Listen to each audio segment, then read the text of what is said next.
qui passe et tout est effacé. Viens donc à la source bénie, oui, viens pauvre pécheur, il aboira l'entrée, la vie, la grâce et le bonheur.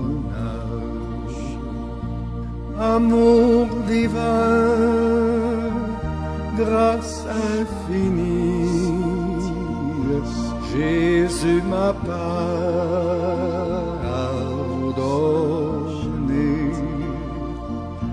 Paix, gloire, amour, bonheur et vie,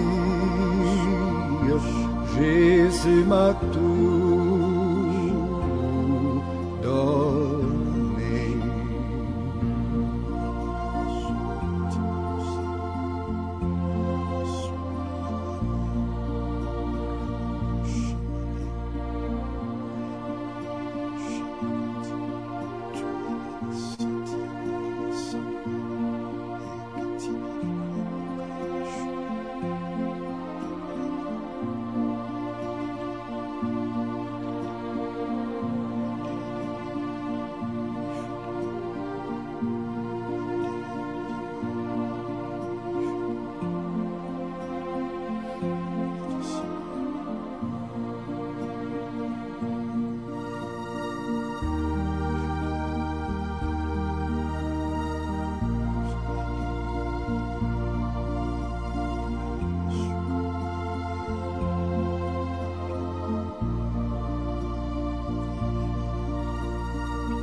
Amour divin, grâce infinie,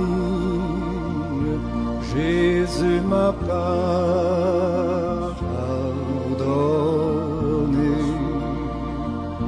Paix, gloire, amour, bonheur et vie,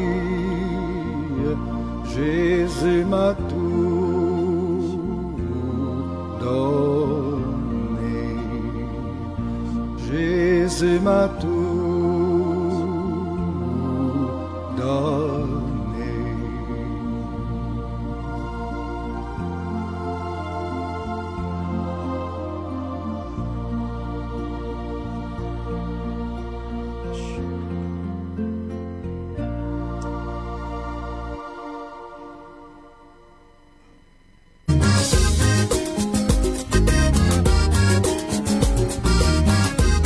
Kolo yo mosungira ngai, bolingo na yo suka te, talo na yo na motema, fololwa lopango na ngai, na moyo ngengisi lopango, na butu yo pesi malasi, malasi ya solo kitoko, na kati ya lopango na ngai.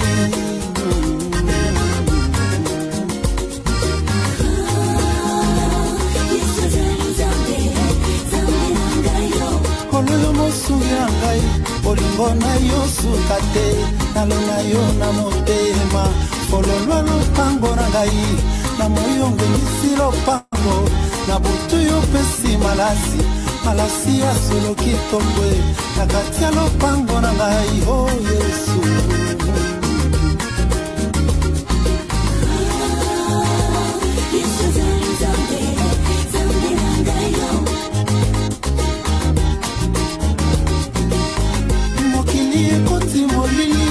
Nakoki komona nzela teo, zalata mwinda na ngai, monzoto mongai montongo, ngenge sabanjela na ngai, noki te nakobunga ye, simba loboko na ngai yo, kazala pembeni na yo.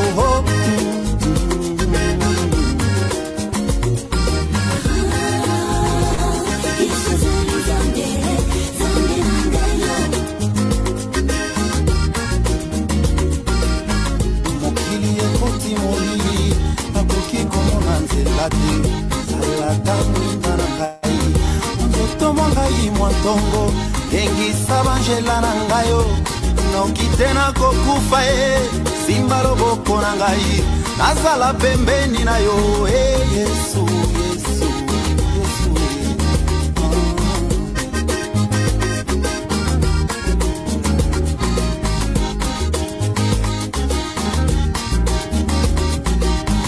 Ibanda na yo pollution corruption déception aina bo condamnation nakende te na perdition sala na ngai exception correction ya ba génération nyonso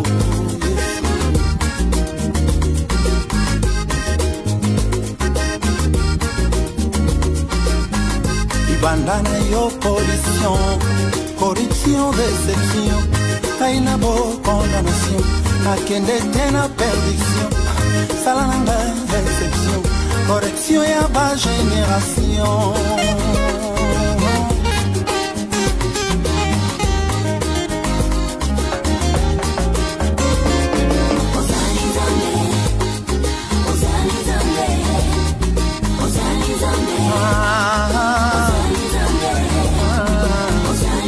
Kambe lokola yo namona nanu te nakutana na yo omoi na ngai echange okuta ngai na 1 okomisanga na 1000 okuta ngai na moins okomisanga na plus okuta ngai na se komisanga likolo okuta ngai moke komisanga monene yayo okuta ngai hawa komisanga kuna kolo yokutanga pembeni komisanga mosika assurance alibota na ngai kaka yo Yesu kelasi ya baleki na ngai kaka yo yaya kolia kolata na bango se na maboko na yo kolo yokutanga zero komisanga hero fololo na ngai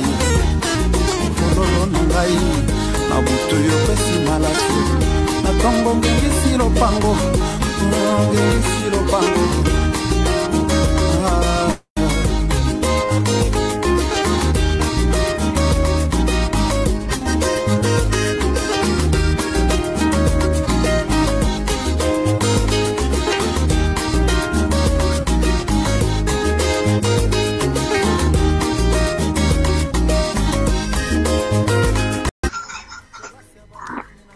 Tous ceux qui sont conduits par l'Esprit de Dieu sont fils de Dieu.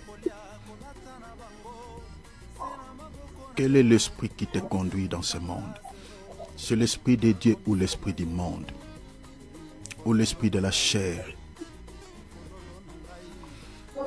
Parce qu'il y a aussi un autre esprit qui dirige ce monde. Et il y a beaucoup de gens qui sont dirigés par l'Esprit là. Mais la Bible dit dans Romains chapitre 8, verset 14. Tous ceux qui sont conduits par l'Esprit de Dieu sont fils. C'est-à-dire, si tu n'es pas conduit par l'Esprit de Dieu, mais tu es plutôt conduit par l'Esprit qui dirige ce monde, tu n'es pas fils de Dieu. Tu n'es pas fille de Dieu. Prenez cette écriture, méditez-les. Romains 8, 14.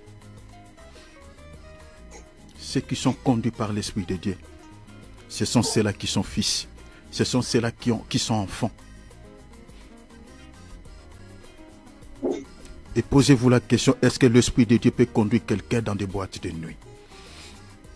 Est-ce que l'Esprit de Dieu peut conduire quelqu'un dans le péché? Est-ce que l'Esprit de Dieu peut conduire quelqu'un dans la prostitution? Est-ce que l'Esprit de Dieu peut conduire quelqu'un dans les choses qui n'honorent pas Dieu? L'Esprit de Dieu peut conduire, peut diriger quelqu'un à la désobéissance de la parole de Dieu.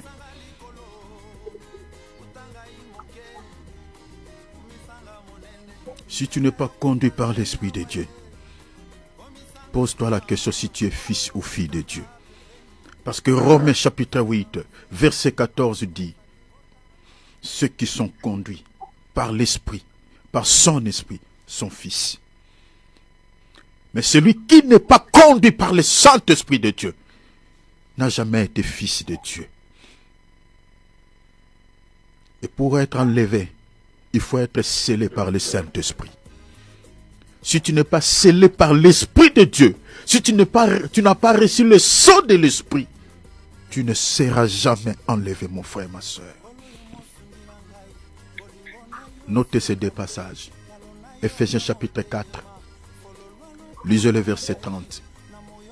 Ephésiens chapitre 1er. Lisez le verset 14 à 15. Commencez même au verset 13. Si tu n'as pas reçu le sceau du Saint-Esprit, la porte du ciel est fermée. Ce sont des vérités que beaucoup des hommes de Dieu ne disent pas aux enfants de Dieu. Nous sommes sauvés si nous sommes scellés par l'Esprit. Mais il faut que l'Esprit-là commence d'abord à diriger ta vie dans ce monde. S'il ne dirige pas ta vie, c'est compliqué. Parce que pour arriver au Canaan, il faut être dirigé par la colonne de nuée. Il faut être dirigé par la colonne du feu, qui n'est rien d'autre qu'aujourd'hui, c'est le Saint-Esprit. C'est ça la colonne du feu. C'est ça la colonne de nuée. La raison pour laquelle même le jour de la Pentecôte, il était descendu sous une forme du feu, pour attester que la colonne du feu qui conduisait le peuple d'Israël de l'Égypte vers les pays de Canaan, c'est bel et bien lui. C'était bel et bien lui. Aujourd'hui, il est avec nous. Il nous dirige de l'Égypte vers les pays de Canaan. L'Égypte, c'est le monde. Les pays de Canaan, c'est l'image du ciel. Mais il faut être conduit par lui. Est-ce que le Saint-Esprit conduise ta vie, dirige ta vie? S'il dirige ta vie, comment expliquer que tu te retrouves dans des choses qui n'honorent pas Dieu? Comment expliquer que tu te retrouves dans des choses qui sont en horreur aux yeux de Dieu? Est-ce que l'Esprit de Dieu peut te conduire dans ça?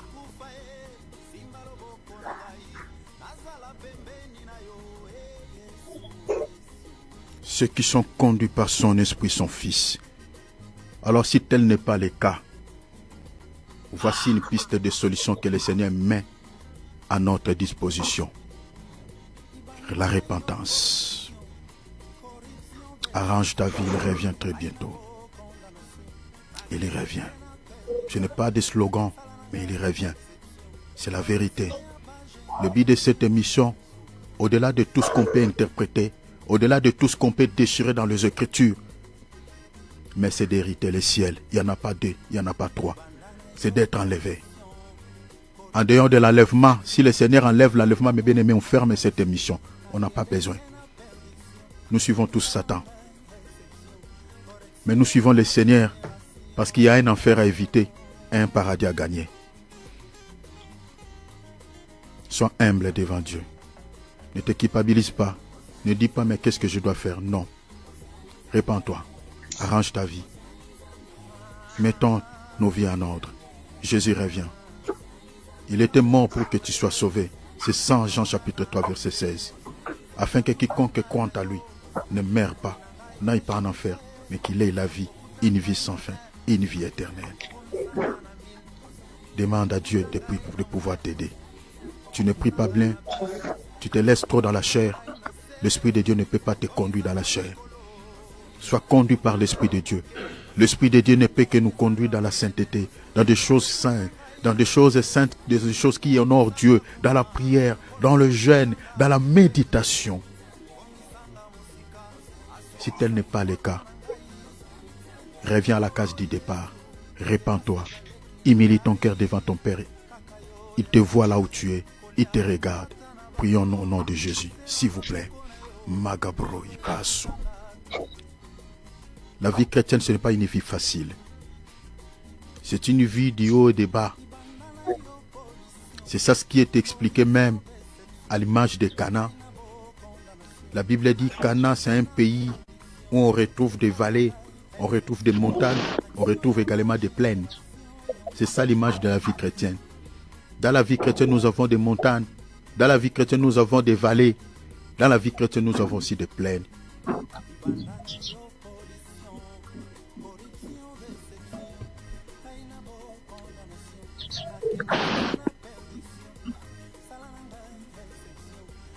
Il y a un moment où on se posera énormément de questions. Parce que quand on traverse la vallée, on plaire. Quand on traverse la vallée, on ne sourit pas, on ne rigole pas. Parce que c'est la vallée de l'ombre et de la mort. La vallée, c'est l'image des épreuves, c'est l'image des souffrances que nous allons endurer dans la vie chrétienne. Le Seigneur nous a prévenus de cela. Mais il a dit dans sa parole, il sera avec nous. Même quand tu traverses la vallée, ne crains aucun mal. Je suis avec toi. Il y a aussi des montagnes. Les montagnes, ce sont des esprits qui vont nous résister. C'est-à-dire dans le monde auquel nous vivons, des montagnes sont là. Ce sont des esprits. C'est ça ce qui est dit dans Matthieu chapitre 17. Lisez à partir du verset 18. Les apôtres ont dit au Seigneur, pourquoi n'avons-nous pas-ils chassé ces démons? Jésus leur dit, si vous avez la foi comme un grain de sénévé, tu diras à cette montagne. Au lieu que le Seigneur dise, tu diras à ces démons, le Seigneur remplace le nom des démons par la montagne. Tu diras à cette montagne, ôte-toi de là. C'est-à-dire les montagnes dans la vie chrétienne, ce sont des esprits qui nous résistent, qui nous laisseront jamais en paix. Tant qu'on n'a pas encore arrêté Satan et ses anges. Mais bien aimés, nous continuerons toujours à combattre contre les montagnes. Les plaines expliquent tout simplement le repos que Dieu peut nous donner. Parce que quand on marche sur une plaine, on ne transpire pas. On est maintenant en paix. Le bâtiment du Caire est dans un état normal. Mais sauf que quand on descend dans une vallée, quand on monte une montagne, il y a des soucis. Le Seigneur veut tout simplement nous dire qu'il y a des moments de plaine, il y a des moments de repos. Il nous accordera aussi la paix, un moment de joie. Mais il y a des vallées et des montagnes. Je ne sais pas la circonstance sur laquelle tu es en train de traverser actuellement. Peut-être tu es dans la vallée. Peut-être tu es sur la montagne. C'est ça la vie chrétienne. Mais tu dois prier Dieu. Que le Seigneur puisse t'aider à rester fidèle à lui. Tu dois demander l'aide du Seigneur. Tu vas demander auprès de ton Père de pouvoir t'aider.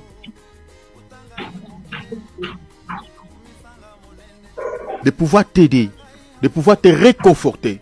Remonter ta vie de prière. Mais bien aimé, si tu n'as pas une vie de prière équilibrée, c'est difficile de vaincre dans les combats spirituels. C'est difficile de vaincre dans ce monde qui est dirigé par le diable et tout son royaume. C'est difficile. Je dis c'est difficile.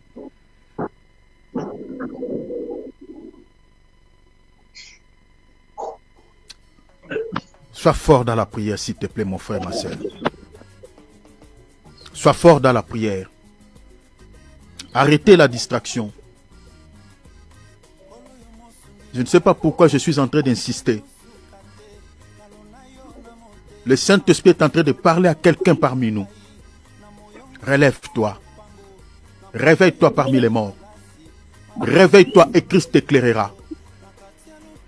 Le diable avait semé livré pendant que les gens étaient en train de dormir. C'est difficile que le diable sème des soucis dans la vie d'un chrétien qui prie. Jésus a dit, veillez et priez, afin que vous ne tombiez pas. Il dit, si le tentateur vient, il te trouve que tu es sentinelle de ta vie. Tu es en train de prier, tu es en train de jeûner, et ne pourra pas te renverser. La prière, cher enfant de Dieu, est indispensable pour un chrétien. C'est indispensable. Indispensable. Demande à ton Père qui te donne l'onction. Je pèse bien mes mots, bien, mais dans la prière signifie ça. L'onction de prier. Parce que s'il te donne cette onction, il déverse une huile sur ta tête, l'huile d'onction, pour pouvoir prier, pour pouvoir gêner. Bien aimé, même les gens se demanderont, mais comment toi tu pries tout le temps? Comment tu pries tout le temps? Tu ne te fatigues pas. Ça, c'est que tu as reçu l'onction de prier. Mais si la prière c'est pour toi encore un corvée, c'est toujours comme du fitness, c'est difficile, c'est que tu n'as pas l'onction de prier. Demande à Dieu comme était Daniel et David. Ils priaient 3 fois la journée. Matin, midi, soir. Demande l'onction de prière. Parce que si tu es fort dans la prière, beaucoup de portes qui sont fermées devant toi s'ouvriront toutes seules. La vie de méditation. La parole dans la prière, c'est important. Sans la connaissance de la parole, tu prieras mal. C'est ça même l'épée qui est considérée comme l'épée, une arme offensive, une arme d'attaque. Un chrétien qui prie sans les versets bibliques, le diable n'aura pas peur de lui. Mais le diable a peur d'une prière où les versets bibliques sont prononcés, où il y a des déclarations de la parole. Le diable craint cette prière-là.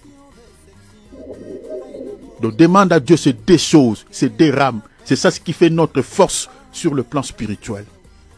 Demande-le s'il te plaît. Je sais que le diable combat beaucoup plus ces deux domaines dans la vie chrétienne. La prière et la parole. Beaucoup de chrétiens méditent moins la Bible. Mais moi, votre foi qui vous parle, je méditais toute la nuit. Je dis toute la nuit. J'ai dormi que mes bien-aimés à 6 h du matin. Il faut que la vie de prière, la vie de méditation soit ta vie. Si cela n'est pas encore devenu ta vie, cher enfant de Dieu, tu ne seras pas fort sur le plan spirituel. Alors prie. Demande à Dieu de la grâce. Prions au nom de Jésus. Père! Gloire et l'honneur reviennent à Jésus. Merci, Papa. Merci, Seigneur. Que le Seigneur de gloire, votre Père céleste, vous bénisse tous abondamment. Soyez richement bénis. Reçois cette bénédiction comme un colis que votre Papa vous a remis cet après-midi. Reçois-les. Celui qui croit à cela reçoit ces cadeaux. Au nom de Jésus, soyez bénis au nom de Yeshua. Alléluia. Gloire au Seigneur. Faisons comme d'habitude. Mettons nos micros à mode silencieux. Nous continuons toujours sur cette thématique. Donc, on avait dit de mettre un point-virgule le mois de février par rapport à cette thématique. Mais là, on a du mal à mettre un point-virgule par rapport à cela. Donc, bon, continuons. Continuons, bon, on verra. Parce qu'après ce thème, nous allons revenir pour parler des fausses doctrines que beaucoup de chrétiens ignorent. On parlera sur des fausses doctrines. Il y en a plusieurs, mais c'est important de partager sur ces sujets parce que, comme j'avais dit, et je ne cesserai de le reprendre, si vous écoutez mal la parole de Dieu, c'est votre salut qui est à danger. Qui est à danger. La raison pour laquelle on reviendra pour parler sur chacune des fausses doctrines que nous observons dans certaines églises à travers le monde. Toutes les églises dites chrétiennes ne sont pas forcément de Dieu. Il faut faire très attention. Nous ne cessons d'alerter les enfants de Dieu par rapport à cela. Parce que le diable est tel qu'il est là, sachant qu'il il n'a pas un bon témoignage, parce que quand on parle de Satan, tout le monde sait que c'est un mal. Vous voyez, c'est un mal. Alors, qu'est-ce qu'il fait? Donc, il a aussi ses assemblées à lui, mais il a collé l'étiquette Jésus. Vous comprenez? Mais le problème, c'est que pour que vous puissiez comprendre que cette église n'appartient pas à Jésus, il ne faut pas regarder les noms qu'on a écrits peut-être à l'extérieur de l'église ou parce qu'on cite les noms de Jésus. J'ai dit et je ne cesserai de le reprendre. Chers enfants de Dieu, sois la sentinelle de votre vie. Aucun homme de Dieu détienne la clé du royaume des cieux. Aucun homme. Mais sauf qu'il y a des hommes de Dieu qui ferment la porte aux enfants de Dieu par leur message. Si le message que vous écoutez dans l'église où vous priez n'est pas basé sur le salut, vous ne serez jamais sauvés. Christ n'est pas au centre du message, vous ne serez jamais sauvés. Quand on parle de Christ, ce n'est pas le fait de citer le nom de Jésus. Non, non, non, non, non. Mais quand on dit Christ soit au centre du message, c'est-à-dire le message là doit être un message apostolique.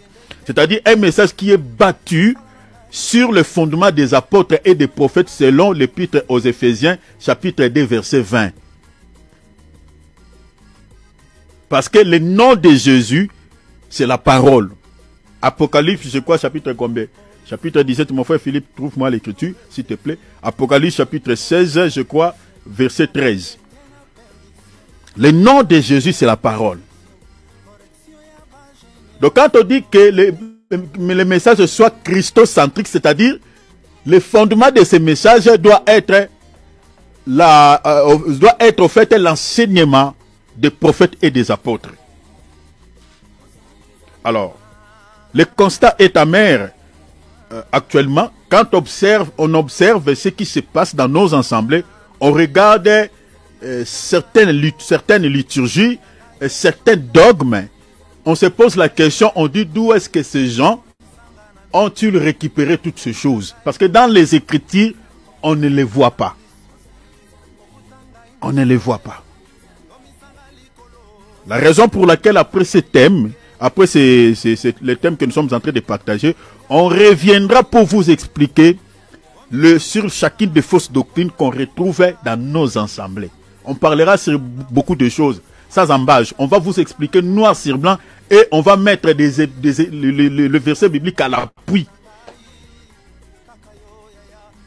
Que telle chose, si vous voyez ça dans une église, ça vient de l'ennemi. Telle chose, si vous voyez ça dans une église, ça vient de l'ennemi. Les apôtres n'ont pas fait ça. Les apôtres n'ont pas prêché comme ça. On vous montrera à la lumière des Écritures après ces numéros que nous sommes en train de partager. Donc, soyez seulement fidèles à ce programme parce que, comme je l'ai dit pendant la modération, notre objectif, ce n'est pas, je ne sais pas, de faire autre chose. L'objectif de ce programme, c'est que nous puissions être sauvés, que nous puissions hériter le ciel. C'est ça l'objectif de ce programme. Il n'y en a pas deux, il n'y en a pas trois. Nous voulons être sauvés, nous voulons que nos vies soient sauvées. C'est tout. Donc, comme je vous avais dit aussi une fois ici, que moi en tout cas, je suis désolé, je ne suis pas ce genre de serviteur qui caresse le fidèle au sens du poil. Ce qui est juste dans la parole de Dieu, je ne dirais que ce que la parole de Dieu dit. Ce que la parole de Dieu ne dit pas, moi je ne vais pas inventer les choses pour être puni par Dieu ce jour-là. Non, je ne veux pas. Donc je dirais que la vérité, la raison pour laquelle vous voyez que nous prenons beaucoup de temps, pourquoi? Parce que nous lisons beaucoup. Il faut que ce que je suis en train de dire soit attesté aussi dans les Écritures. Je ne veux pas inventer des choses. Vous voyez? Je ne veux pas inventer des choses. C'est pour ça que j'ai dit, il faut être comme des Béréens. Tout ce qu'on vous dit dans votre parole, ne l'avalez pas comme le pilule, ne le prenez pas comme le comprimé d'aspirine, bien aimé.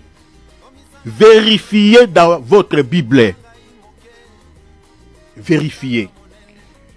Ce n'était qu'une parenthèse, je la referme aussi. Tout ça pour nous mettre toujours en garde contre les fausses doctrines. Alors, le thème que nous sommes en train d'aborder, 25 signes qui montrent que cette personne est une sorcière. Je l'ai dit, je ne cesserai de le répondre. Parce qu'il y a beaucoup de personnes peut-être qui comprennent des choses de travers. Donc le but de cette thématique, ce n'est pas de faire la chasse aux sorcières ou de s'attaquer à ces individus, loin de là. Mais l'objectif, c'est que nous ne voulons pas être mal accompagnés dans la vie. C'est ça l'objectif. On ne veut pas se faire ami avec un sorcier, non. Pourquoi je dis cela? Parce qu'il y a des chrétiens qui ont souvent tendance de dire que bon, peut-être c'est le Seigneur qui l'a mis à côté de moi, peut-être pour écouter la parole, qui sait s'il va se repentir. J'avais dit, et je ne cesserai de dire, le Seigneur qui a dit peut-être le juste vivra par la foi, le même Seigneur il a dit aussi soyez prudents comme le serpent. C'est le même Seigneur. Parce qu'un sorcier qui vit avec toi, cher enfant de Dieu, nous sommes humains, tout le temps on ne prie pas. Hein. Nous avons des corps corruptibles. On peut ce jour-là peut-être se sentir, peut-être pendant une semaine, tu ne sais pas vraiment la force de prier ou voilà, tu es faible sur le plan spirituel à cause de quelques réalités de la vie. Maintenant, si tu vis avec un sorcier à côté de toi, quand tu pries, il sait. Quand tu ne pries pas, il sait. Mais il peut bien te combattre. Bien, très bien là. Parce que je l'ai dit, et je ne cesserai de le reprendre encore, que l'objectif de tout celui qui est dans la sorcellerie, c'est Jean 10. Il n'y a pas un sorcier qui a un bon cœur, il n'existe pas. Il n'existe pas. La gentillesse n'est pas un fruit de l'esprit. Galates chapitre 5, verset 19, verset combien? Galates 22. Le fruit de l'esprit, c'est la joie. Ce n'est pas la gentillesse. Un sorcier peut être une personne gentille envers toi, mais cela ne dit pas qu'il a la joie dans son cœur pour toi. Quand tu montes dans la vie, il a la joie. Non. Il peut te montrer les 32 dents, mais dans son cœur, il n'a pas la joie. La joie, c'est le fruit qui émane du Saint-Esprit. Donc il faut faire très attention, ne confondez pas les choses. La gentillesse et la joie, c'est deux choses différentes selon la parole de Dieu. Donc si tu vis avec une personne qui est sorcière, tu vois des signes, parmi les signes que nous sommes en train de présenter ici, tu le constates chez quelqu'un qui partage la vie avec toi. Cher enfant de Dieu, crée la distance. On n'a qu'une vie, si tu la perds, c'est fichu. Et nous vous parlons de ces choses en guise de cause parce que moi, votre frère qui vous parle de ces choses, j'ai été victime de la part de ces gens. Et ce n'est pas une fois, plusieurs fois. La raison pour laquelle le Seigneur m'avait mis à cœur de partager sur ce sujet. Et selon la Bible, selon la parabole des livrets, la majorité des sorciers ne se convertissent pas. Je vous dis, sur 100%, 95, 95%. Ils meurent dans leur sorcellerie. Vérifiez ce que je vous dis. Enlevons des sentiments charnels. Vérifiez. Ils ne se convertissent pas. Ils meurent dans leurs semences. Vérifiez dans votre famille. Les sorciers que vous connaissez dans votre famille. Dans la quartier où vous habitez.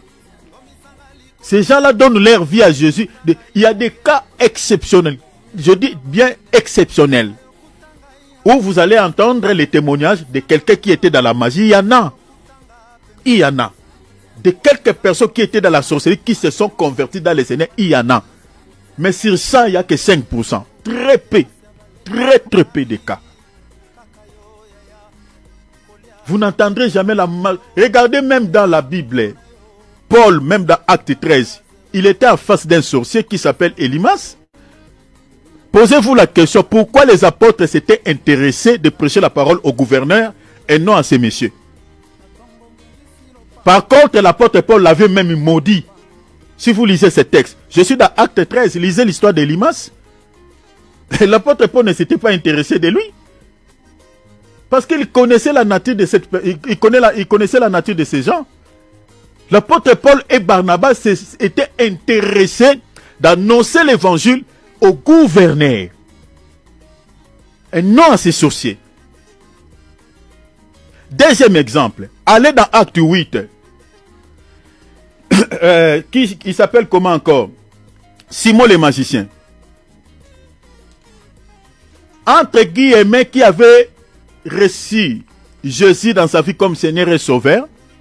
Et qui était passé aux eaux du baptême. Et il était compté aussi parmi les gens qui avaient donné leur vie à Jésus. Mais remarquez quand l'apôtre Paul était venu dans cette ville-là, à Samarie. L'apôtre Paul, il avait remis sa conversion en question. Il dit que tu es encore dans les liens, je te vois dans les liens, tu es lié. Ces gens-là donnent leur vie à Jésus difficilement, bien-aimés. Nous avons ces gens-là dans nos assemblées, beaucoup. Ils font semblant d'être enfants de Dieu, voilà, d'être chrétiens, mais dans leur cas, ce sont des gens qui sont encore liés dans la sorcellerie, comme Simon le magicien. L'apôtre Paul Philippe n'avait pas vu ça. Mais quand Pierre est venu sous l'onction du Saint-Esprit qui était sur lui, il a compris que ce monsieur, il n'est pas converti. C'est deux exemples que je vous donne dans la Bible. Dans le monde auquel nous vivons, dans les partis politiques, c'est rare de trouver un chrétien, rare, un politicien, c'est rare, très difficile. Il y en a, mais c'est rare de trouver. Parmi les députés, les sénateurs, voilà, les dirigeants, nos présidents, ils meurent dans leur occultisme. Ils sont plus attachés dans l'occultisme. Ils sont plus attachés dans la sorcellerie dans ce monde-là. Regardez les célébrités de ce monde, les musiciens. Ils sont tous dans ça. Allez dans les universités, parmi les professeurs. Là-bas, c'est encore un monde à part, n'en parlons pas. Allez chez les médecins. Ces gens sont au grand nombre que les enfants de Dieu. Sont plusieurs. Dans l'immeuble où vous habitez, si Dieu t'ouvre les yeux, tu vas quitter cet immeuble-là. Tu vas quitter même les quartiers. Sauf que le Seigneur, des fois, ne nous révèle pas souvent ces gens, parce que sinon, on n'aura plus la foi, on va vivre dans la paix. Mais il faut comprendre que les ivraies sont plusieurs que le blé. Parce qu'un champ de blé abandonné, selon la réalité agricole, ce champ sera envahi par les ivraies. Le champ, c'est l'image de ce monde qui est abandonné entre les mains de qui? Entre les mains de Satan. Allez-y comprendre, hein, chers enfants de Dieu. Donc ce sont les ivraies qui envahissent ce monde. La raison pour laquelle vous voyez qu'il y a que la montée du mal. La montée du mal, des attentats, des guerres. Qui crée toutes ces guerres? Regardez ce qui se passe en RDC. Il y a 2 jours encore là, il y a eu encore un carnage au sud Kivu, précisément dans la ville de Bukavu. On tue des gens comme des animaux, mes bien-aimés. Parce que ces gens-là, qu'est-ce qu'ils avaient fait? Rien du tout. Et ces gens-là qui massacrent les populations, vous pensez parce qu'ils en ont envie? Mais non, ce sont des gens du monde des ténèbres, ce sont des ivrés, ce sont des satanistes qui ont besoin du sang. Ce qui se passe à l'Ukraine, ce qui se passe au Moyen-Orient, qui sont-ils derrière cela? Ce sont les chrétiens, ce sont des gens, de bonnes personnes, loin de là. Donc c'est-à-dire tous les troubles que nous avons dans ce monde, c'est des ivrés qui créent cela. Tous les soucis que nous avons des fois dans nos vies, bien aimés, derrière chaque problème, il y a toujours un esprit qui l'accompagne. Derrière chaque problème, il y a toujours un esprit. Si ce n'est pas l'esprit de Dieu, c'est l'esprit de l'autre, malin. Donc voilà la raison pour laquelle nous sommes en train de vous prêcher ces choses. Bien aimé, sois un chrétien qui a un sentiment noble, comme les chrétiens de Béret, de l'église de Béret. La Bible dit, ces chrétiens avaient un sentiment noble. N'étaient pas des chrétiens sentimentaux, voilà, qui ne discernent pas les choses, qui ne vérifient rien dans la parole, voilà, qui disent des amens, qui n'ont pas de place. N'étaient pas ce genre de chrétiens. Étaient des chrétiens qui avaient, la Bible dit, des sentiments nobles. Soit un chrétien qui a un sentiment noble. Tout ce qui ne se justifie pas dans la parole de Dieu, mettez-les de côté. Vis, sois un homme spirituel. L'ami qui t'accompagne dans la vie, si tu remarques des signes négatifs, bien aimé, c'est par toi. Parmi les signes que nous sommes en train de montrer ici, c'est par toi. Peut-être le combat que tu traverses dans ta vie, c'est lui qui est à la base.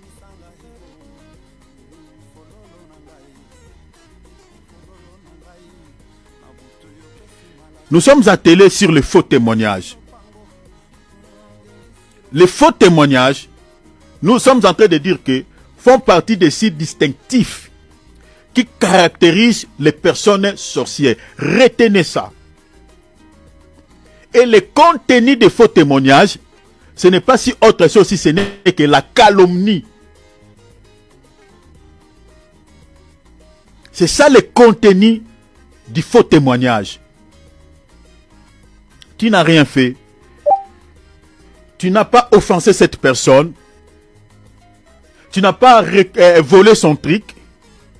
Mais la personne, de manière délibérée, est en train de salir ta réputation. Est en train de ternir ton image. Gratuitement comme ça. Pour rien. Comme ça. Pour rien. Avant d'expliquer d'abord les faux témoignages en tant que signe qui caractérise les personnes ayant la sorcellerie, mais je vais aller un tout petit peu dans un autre sens et puis je vais revenir. Suivez-moi ici très bien s'il vous plaît, mes bien-aimés. C'est pour vous, vraiment je le fais avec amour. Suivez-moi s'il vous plaît. Retenez que les sorciers travaillent aussi dans les domaines d'envoûtement. Parce qu'il faut comprendre que le diable a plusieurs stratagèmes. Parmi lesquels il utilise, parmi ces stratagèmes, il y a l'envoûtement, il y a l'obsession, il y a la possession démoniaque, il y a les suggestions sataniques, il y a l'obsession satanique, il y a plusieurs stratagèmes de l'ennemi. Il utilise tous ces moyens pour pouvoir s'attaquer aux gens. Et précisément aux enfants de Dieu. Tu es dans la prière, pendant la prière, tu vois, il y a des images qui viennent dans ta tête, mais pendant que tu es dans la prière, dans la présence de Dieu. Vous pensez que ces images-là viennent parce que ça tombe à pic? Non. Tu es attaqué par l'obsession satanique. Le diable t'attaque pour te déconcentrer. Pour que tu ne sois pas connecté au ciel. Donc pendant la prière, si tu vois, il y a des images qui n'étaient pas avant la prière. Mais pendant la prière, tu vois, il y a des choses qui circulent dans ta bien-aimée. Fais une prière d'autorité, chasser cet esprit-là. C'est un démon qui veut te déconcentrer dans la prière. C'est ça l'obsession satanique. Donc, ça, ce n'est qu'un exemple. Alors, le diable travaille aussi parmi les stratagèmes, travaille aussi dans les domaines d'envoûtement. Vous comprenez? D'envoûtement. Un voûte, vous savez, un voûte, c'est-à-dire, comme nous sommes dans, je ne sais pas depuis où vous assistez à l'émission, si peut-être vous êtes dans la maison, votre plafond là, le plafond qui est sur votre tête, c'est-à-dire qui vous empêche de voir ce qui se passe derrière, c'est ça ce qu'on appelle voûte. C'est-à-dire un obstacle, quelque chose qui t'empêche de voir ce qui est de l'autre côté. C'est ça là, ce qu'on appelle voûte. Donc quand on parle de l'envoûtement, l'envoûtement c'est-à-dire c'est un blocage, c'est quelque chose qui t'empêche de voir certaines réalités, qui t'empêche d'observer, de voir la réalité ou les conséquences de quelque chose peut-être néfaste. Pourquoi je suis allé là-bas? Je suis allé là-bas pour dire que il y a des gens dans ce monde qui font des choses, qui ternissent leurs images, qui salissent leur réputation, mais sans en rendre compte. Il y a des gens comme ça, ils posent des actes qui sont en train de ternir son image, de salir sa propre réputation. Mais il prend plaisir de les faire. Je vous donne un exemple. Prenons par exemple une fille qui aime insulter. Une fille, ça peut être ça peut être aussi comme un garçon qui aime insulter les gens. Ou qui répond insolemment les gens. Ou qui vit par exemple, qui prend plaisir de vivre dans une vie de prostitution. Une fille qui aime changer les hommes, un homme qui aime changer des femmes, et les gens l'acclament, il prend plaisir de les faire, il dit, hé, toi, hein, tu as les fétiches de changer les hommes. Hein. Hey, mais on t'avait vu avec un autre homme. Tu as encore un... Hey, toi. Et il y a des filles qui l'encouragent, qui l'acclament. Il y a des hommes aussi comme ça, qui aiment changer de femme. Et cet homme, pardon, il prend que des canouilles de belles filles là. On l'avait vu avec une autre fille. Là encore, on la voit. Des gens comme ça, il prend plaisir de les faire. Alors que les actes qu'il est en train de poser, ce sont des actes qui ternissent sa réputation, qui salissent son image. Parce que quelle est l'image que tu es en train de donner aux gens en faisant cela? En changeant tout le temps des hommes, en changeant tout le temps des femmes. Quelle est l'image que tu es en train de donner aux gens par rapport à ta vie? Quelle est l'information? Quel est le message que tu donnes? Tu aimes insulter les gens. En insultant les gens qui t'écoutent, quelle est l'image que tu donnes aux gens par rapport à ta réputation?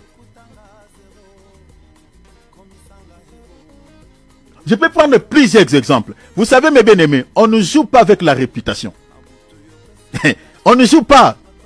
Parce que il y aura des conséquences, peut-être dans les jours à venir, par rapport à ta vie.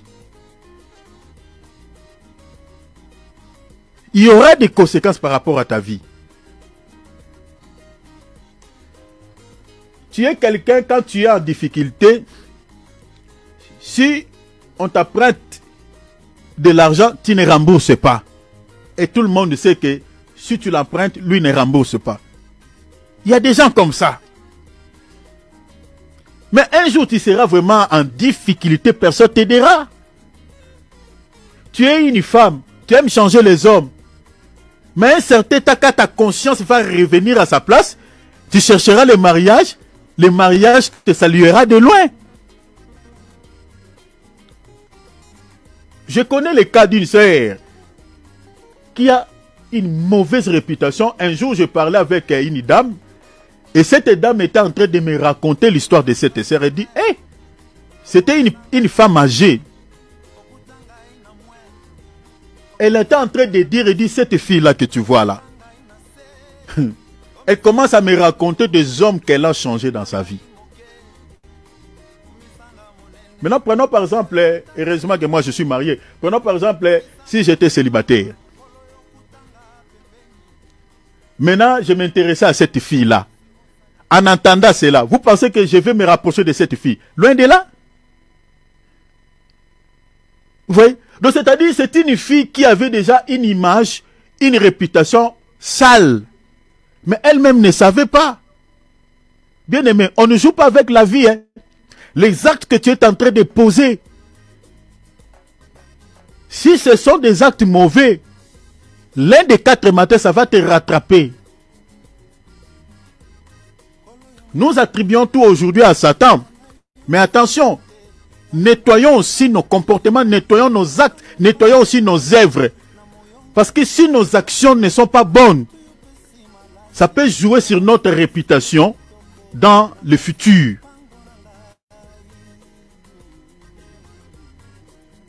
Les témoignages.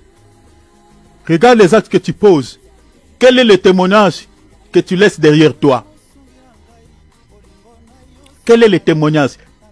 Quelle est la réputation que tu laisses derrière toi? Dans les quartiers où tu habites, tu as quelle réputation? Est-ce que tu as un bon témoignage? Est-ce que tu as une bonne réputation?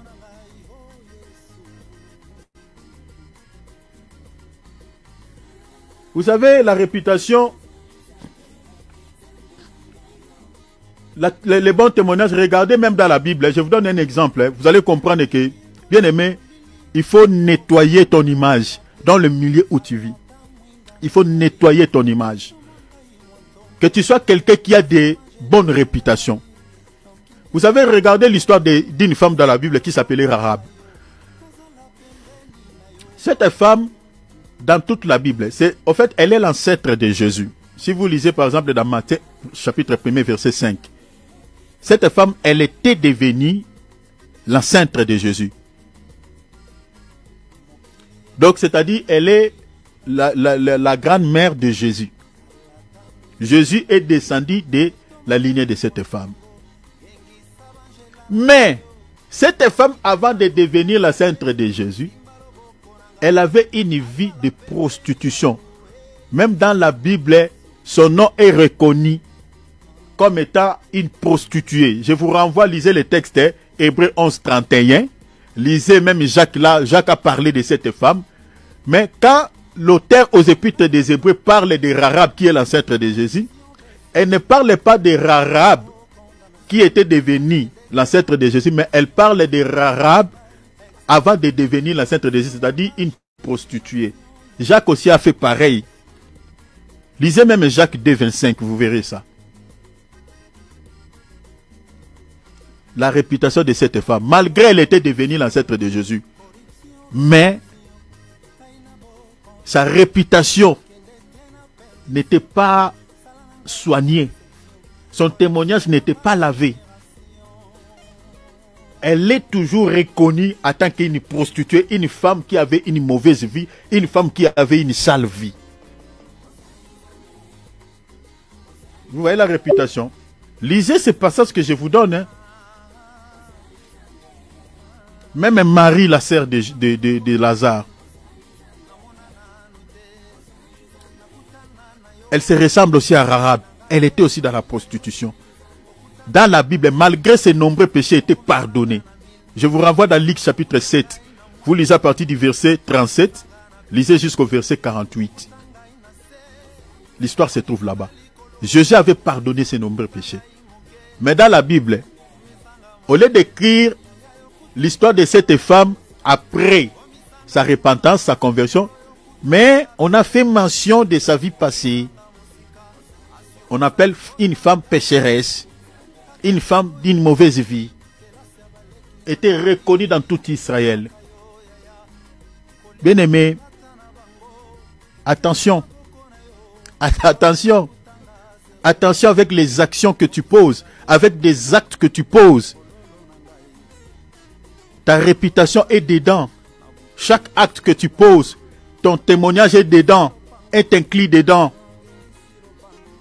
Les œuvres que tu manifestes, ta réputation est inclue dedans.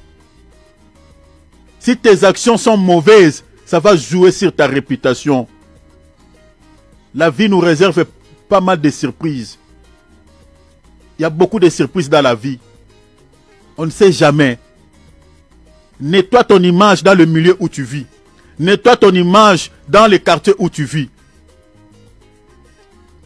Nettoie ton image. Regardez Judas Iscariote. Il était compté parmi les apôtres de Jésus. Parmi les apôtres, il avait un ministère. Mais aujourd'hui, qui est ce parent-là qui peut donner à son fils le nom de Judas Iscariote? Vous entendez un enfant qu'on appelle Judas Iscariote, viens ici. Qui est ce... Pourquoi les gens refusent-ils de donner leurs enfants le nom de Judas Iscariote? À cause de la réputation de cet homme, de son image, à cause de son témoignage. Pourquoi? Parce que c'est un traître. C'est quelqu'un qui avait trahi son ami. C'est quelqu'un qui avait trahi Jésus. Je suis dans Jean chapitre 13, 21, lisez 26 aussi. On parle de la trahison de Judas. Aujourd'hui, nous avons pas mal de gens qui nous trahissent dans la vie. Quelqu'un que tu fais confiance, mais derrière ton dos, il parle le mal de toi. Il te trahit. Nous avons pas mal de ces gens. Bien aimé, si tu vis avec quelqu'un qui est comme ça, pourquoi tu dois rester avec lui? Pourquoi? Pour quelle fin? Pour quel but? Pour quel objectif?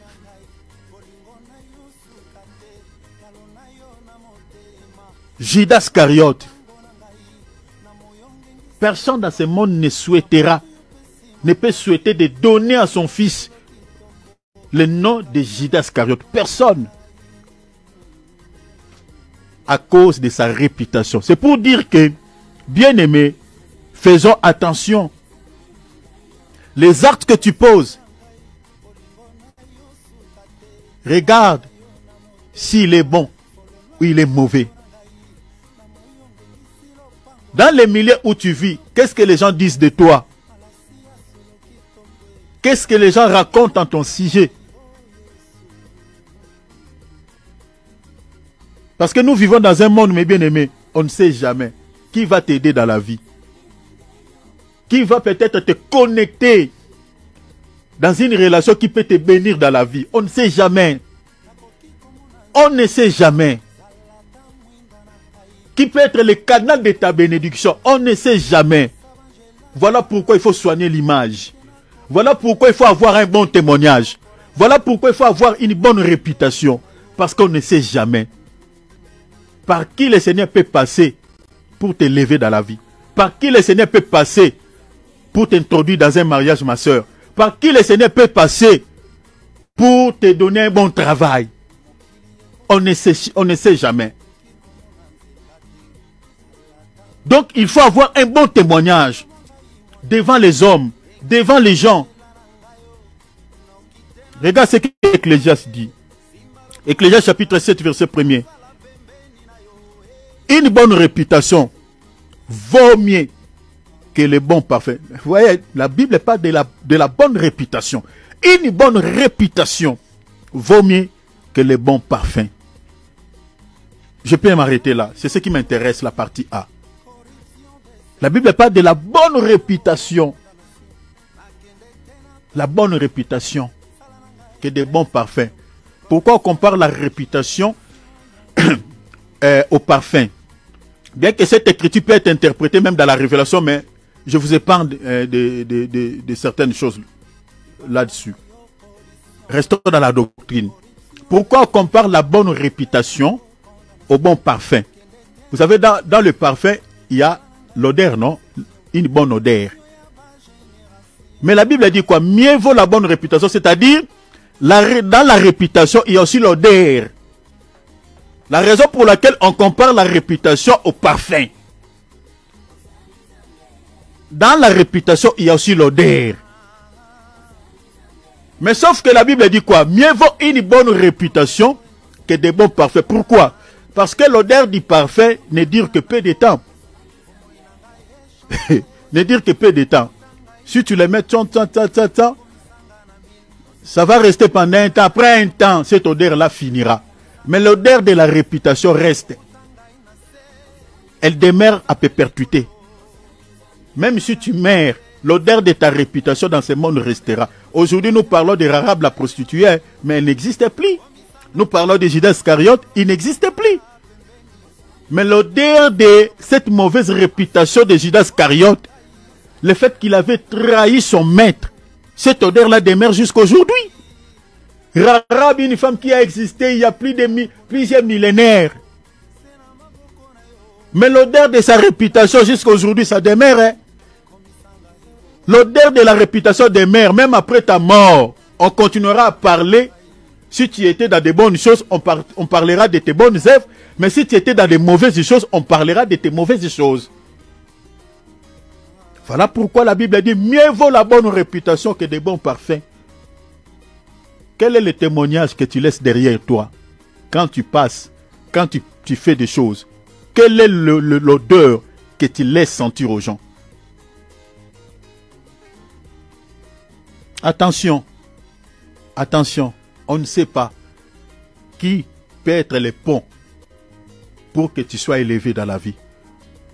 Pour que tu sois béni dans la vie, on ne sait jamais. Voilà la raison pour laquelle il faut soigner ta réputation, soigner ton image. Parce que si tu as un bon témoignage, cette bonne réputation peut permettre à quelqu'un qui te connaît de te connecter, peut-être dans un domaine donné, dans un domaine quelconque ou dans une bonne relation qui peut te bénir dans la vie. Je vous donne un exemple. Lisons Actes chapitre 6, verset 3. Après, je retournerai pour expliquer les faux témoignages comme étant un outil que les sorciers utilisent pour détruire des vies.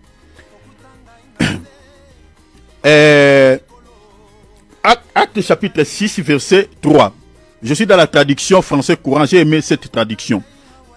Mais vous pouvez lire avec vos traductions. Regarde, la Bible dit, c'est pourquoi, frères, choisissez parmi vous cet homme, la Bible dit quoi? De bonnes réputations. Dans la traduction du second, on dit bon témoignage. La Bible dit de bonnes réputations.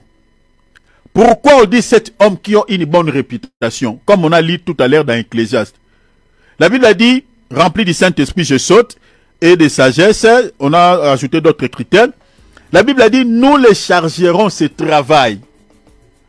Donc c'est-à-dire, on a fait mention des gens qui ont de bonnes réputations pour être embauchés, pour pouvoir leur donner quoi? Un travail. Donc c'est-à-dire, une personne qui n'a pas une bonne, qui n'a pas une bonne réputation ne sera pas embauchée. Ce travail n'est pas pour lui.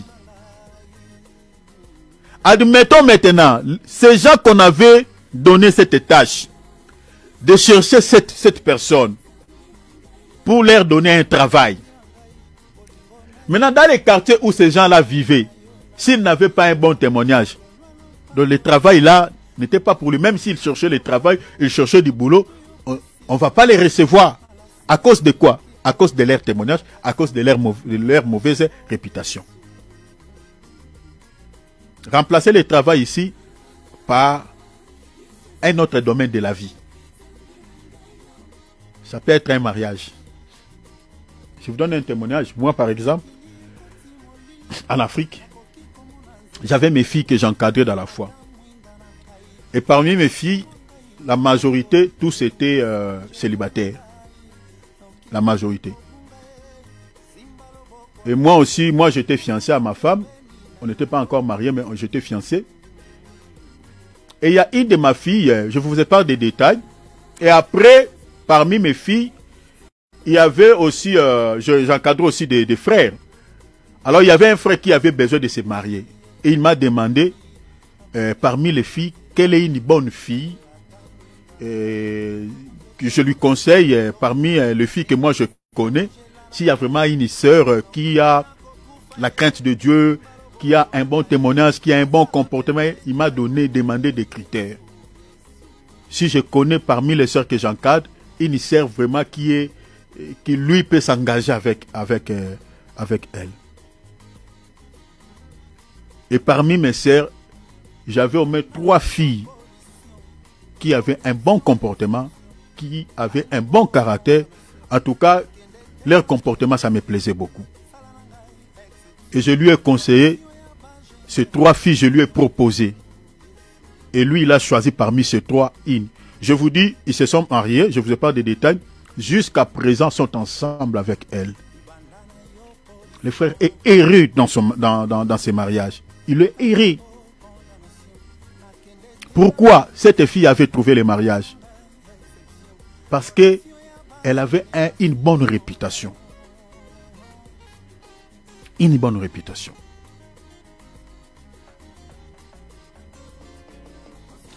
Prenons par exemple, je vous avais donné un exemple d'un frère ici, qui avait emprunté de l'argent à un soi-disant pasteur. Il a emprunté une grosse somme d'argent à ce monsieur. Le monsieur, un soi-disant chrétien, depuis qu'il a reçu à emprunter l'argent de ses frères, il refuse de rembourser. Le frère lui a demandé plusieurs fois, mais il refuse. Jusqu'à présent, il refuse. Maintenant, une telle personne, quelle est l'image qu'il a donnée? Même moi, je connais maintenant que c'est quelqu'un qu'il ne faut jamais aider. Il ne sait pas qu'il a sali son image. Donc si quelqu'un veut l'aider dans la vie, je dirais à cette personne, et attention. Attention. C'est quelqu'un, si tu l'aides, tu lui donnes ton argent, il ne remboursera pas. Chers enfants de Dieu, faisons attention. Dieu pour nous bénir, Dieu pour nous élever, Dieu pour nous faire du bien, utilise toujours des gens. Et on ne sait par qui le Seigneur peut passer, on ne sait jamais. Voilà pourquoi il faut toujours avoir une bonne réputation, avoir un bon témoignage. Dans le milieu où tu fréquentes, dans le travail, dans la maison, dans les quartiers où tu vis, fais des efforts à avoir un bon témoignage. Fais des efforts à avoir une bonne image. Parce qu'on ne sait jamais.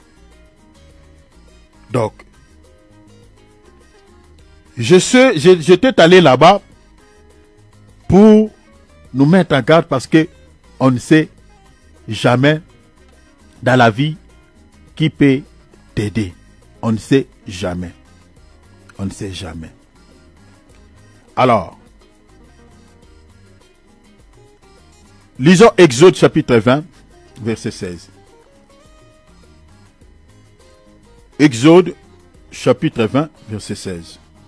La Bible a dit, tu ne porteras point de faux témoignages contre ton prochain. Donc Dieu interdit formellement de pouvoir faire de fausses accusations contre son prochain. Dieu l'interdit dans sa parole. Et quand Dieu interdit une chose, c'est que la chose là vient, c'est de l'ennemi. Ce n'est pas de Dieu. C'est que c'est quelque chose qui appartient à l'ennemi.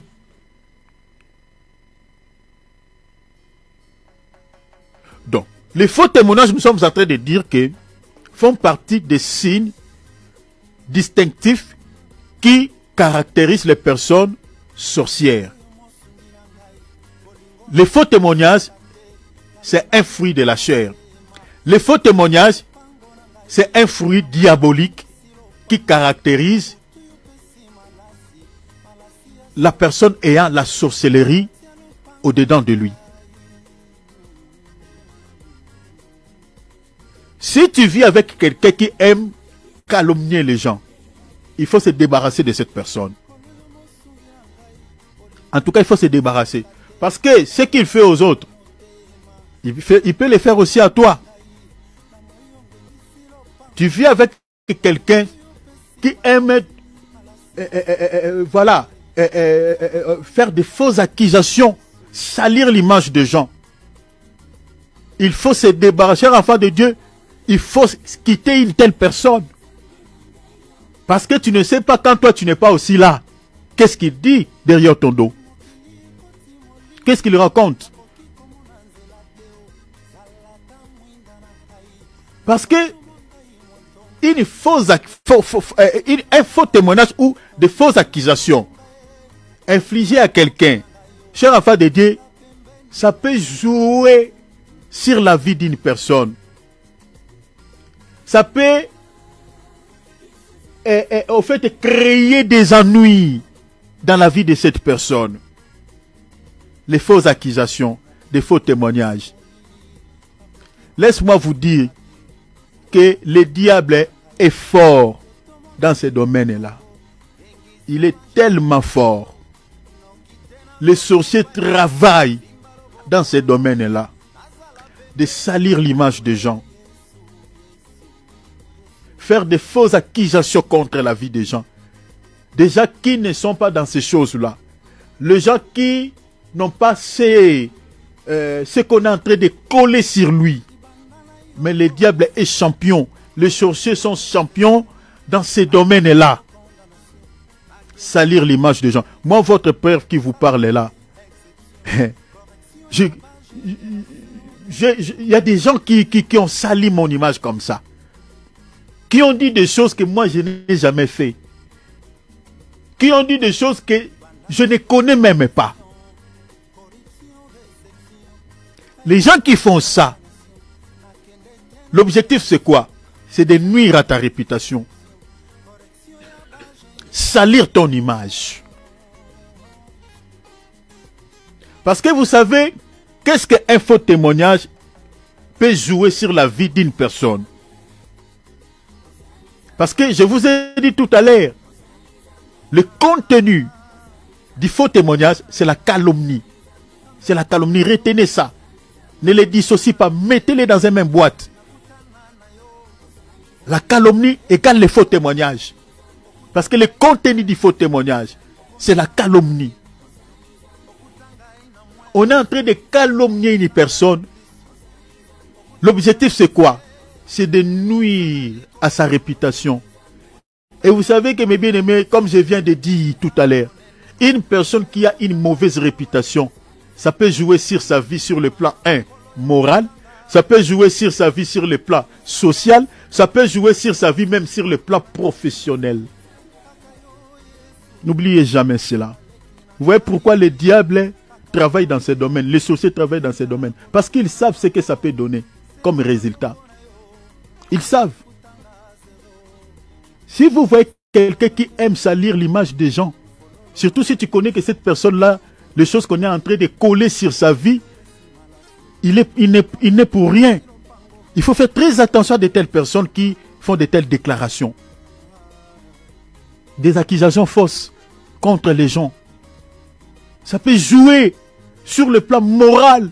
Ça peut jouer sur le plan social. Ça peut jouer sur le plan professionnel. Lisons d'abord une écriture et puis je vous donnerai ce que ça peut causer.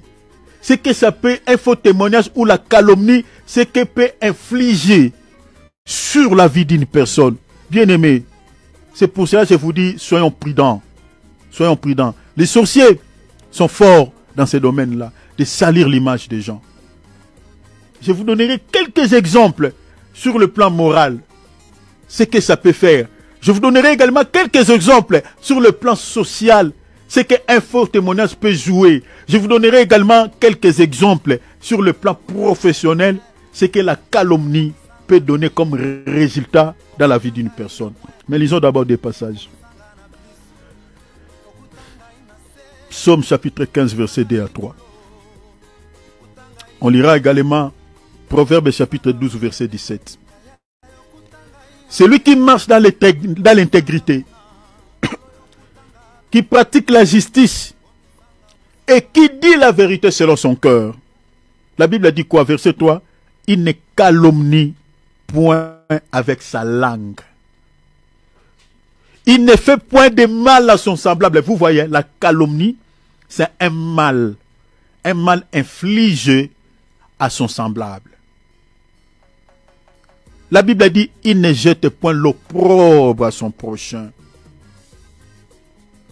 Il ne jette point. Retenez ces mots. Hein. Retenez tout ça. L'opprobre, la honte sur son prochain. Attendez quand je vous donnerai quelques exemples. Vous allez voir ce que c'est l'opprobre. Ce que c'est la honte. Quand on est en train de calomnier quelqu'un, de dire des choses fausses, faire des accusations fausses contre quelqu'un, il n'est pas dedans, il ne fait pas ça. Mais on est en train de coller à quelqu'un une étiquette, à des choses qu'il ne sait pas, qu'il ne connaît pas. Vous allez voir ce qu'on appelle la honte, l'opprobre. Proverbe 12, 17. Celui qui prononce des choses véritables rend un témoignage juste. Un vrai chrétien doit rendre un témoignage juste sur la vie d'une personne. Il ne peut pas calomnier. Mais les faux témoins font des rapports trompeurs. Le contenu du faux témoignage, le contenu de la calomnie, c'est le mensonge, la tromperie.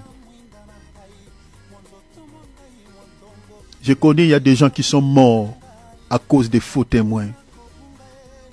Les gens qui sont morts, on les a battus, on les a tués à cause des faux témoignages. Joseph avait copé la prison à cause des faux témoignages.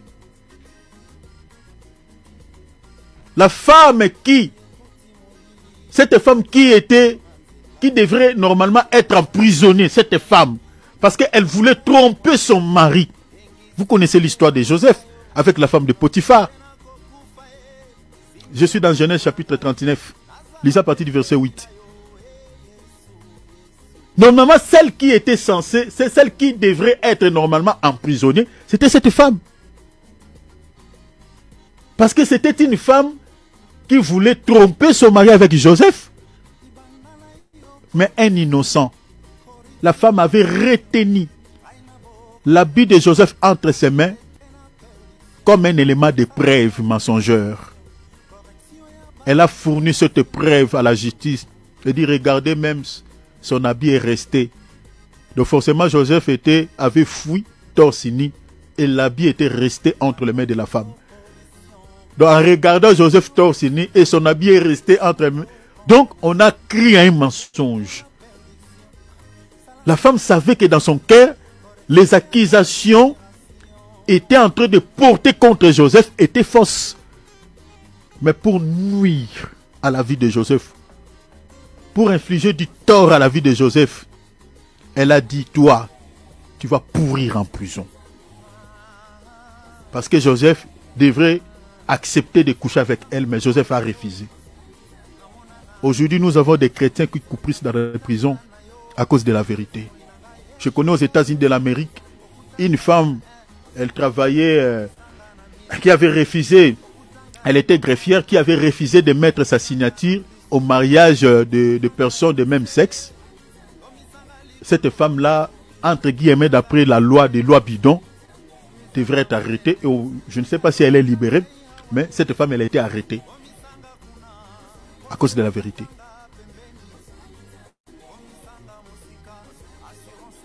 Il y a des innocents qui coupent dans des prisons. Joseph a coupé la prison parce qu'on l'avait accusé faussement.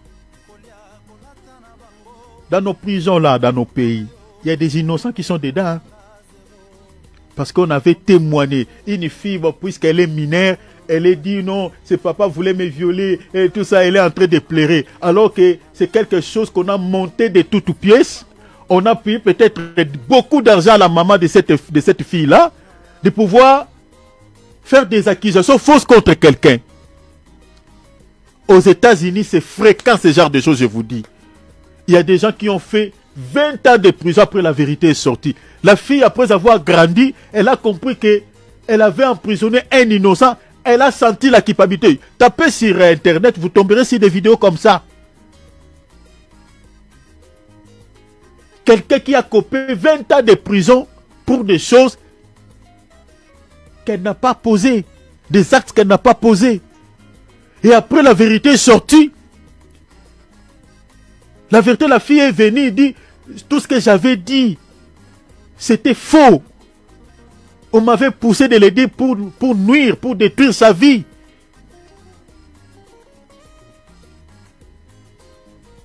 Il y a d'autres même qui sont morts.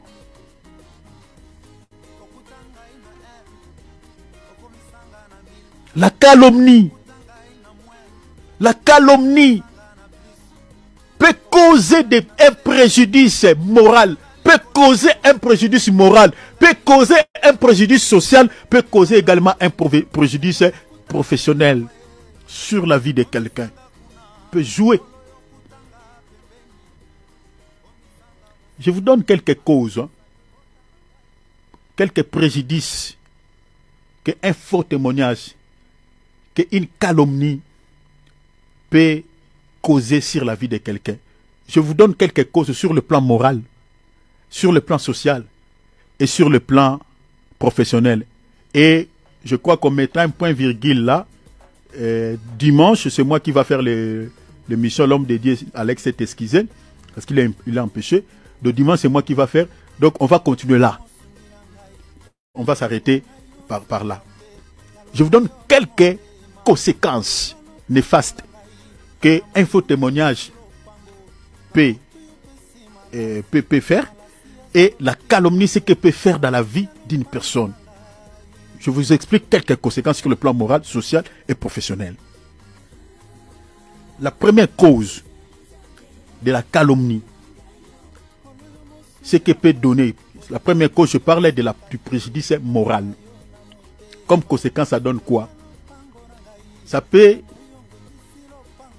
toucher, premièrement, créer ce qu'on appelle c'est-à-dire ça peut créer ce qu'on appelle sur le plan émotionnel, harcèlement. Hein?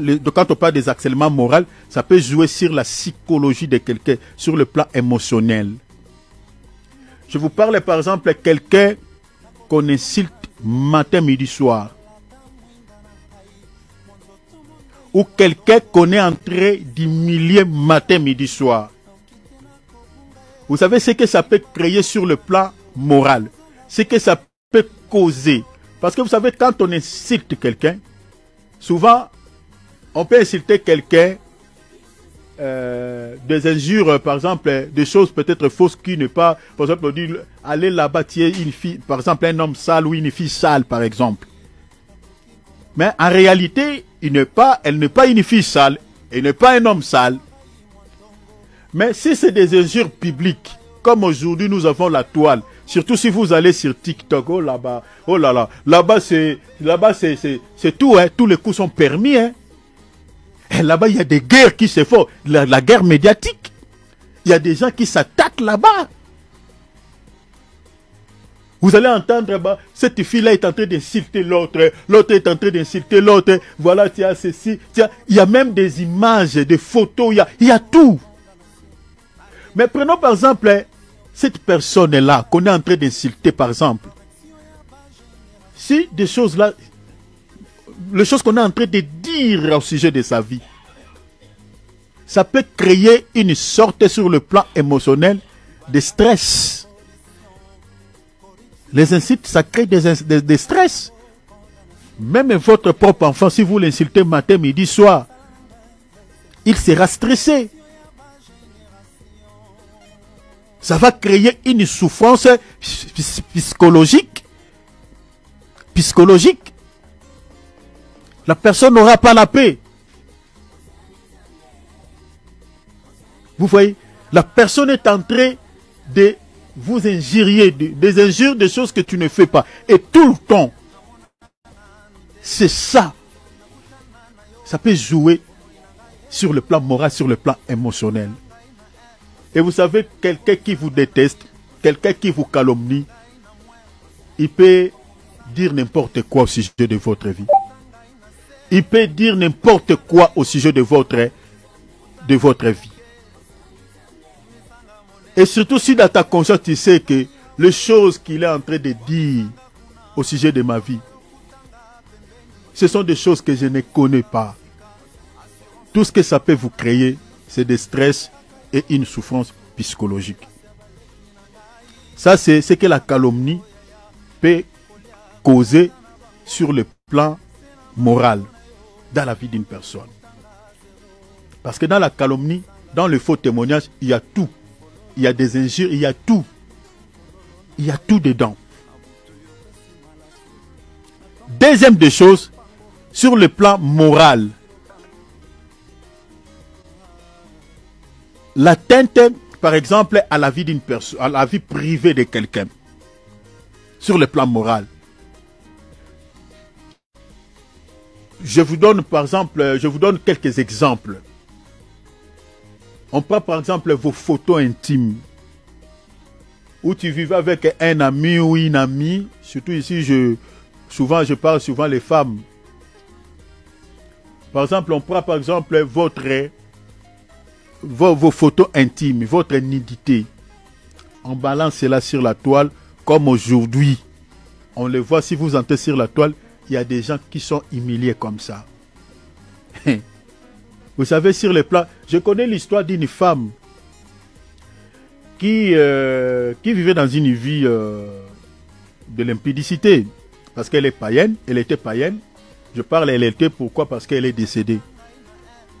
Elle est décédée suite à quoi? Elle est décédée après avoir publié des vidéos et des images compromettantes sur la toile de sa vie.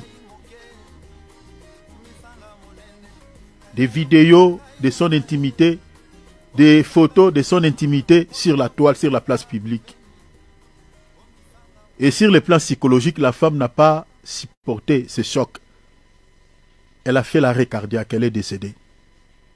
Vous voyez ce que la calomnie peut causer comme conséquence. Vous voyez? Bien aimé. Et des gens qui font de telles choses, vous pensez que ce sont des gens normaux? Des gens qui font ça, ce sont des gens normaux. Mais ce sont des sorciers. Toi, tu prends la nudité d'une personne. Je ne sais pas, même si vous avez des problèmes. Vous avez, je ne sais pas, même si la personne... Je ne sais pas vraiment jusqu'à ce point.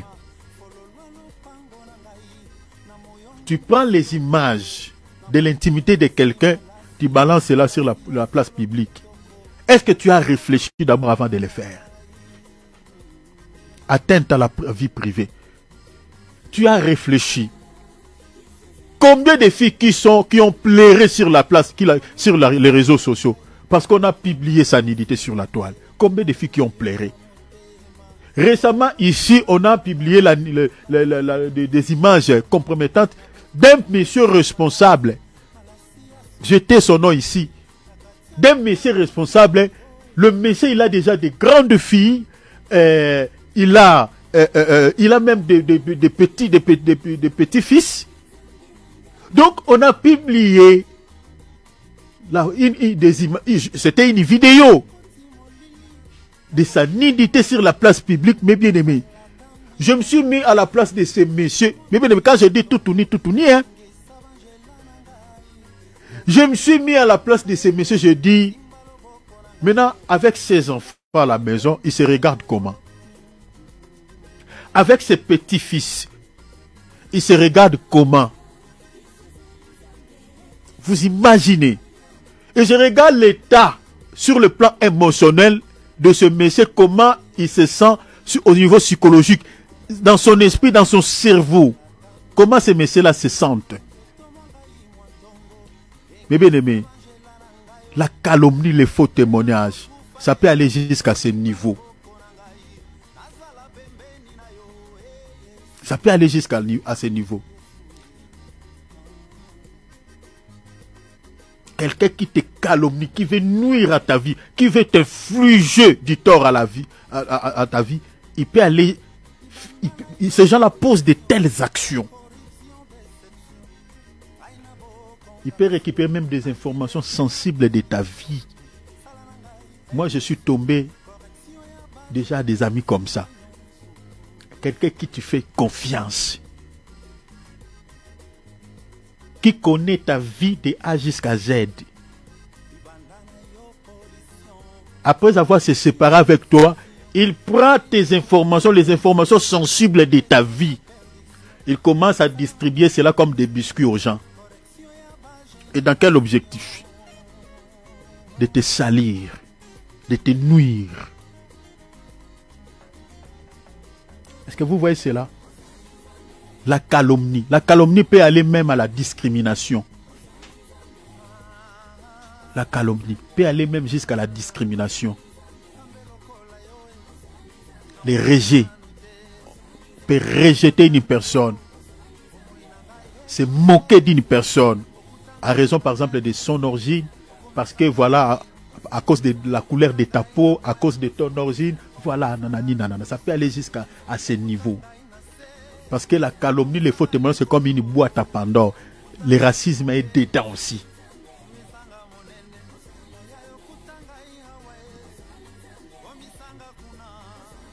Le préjudice social.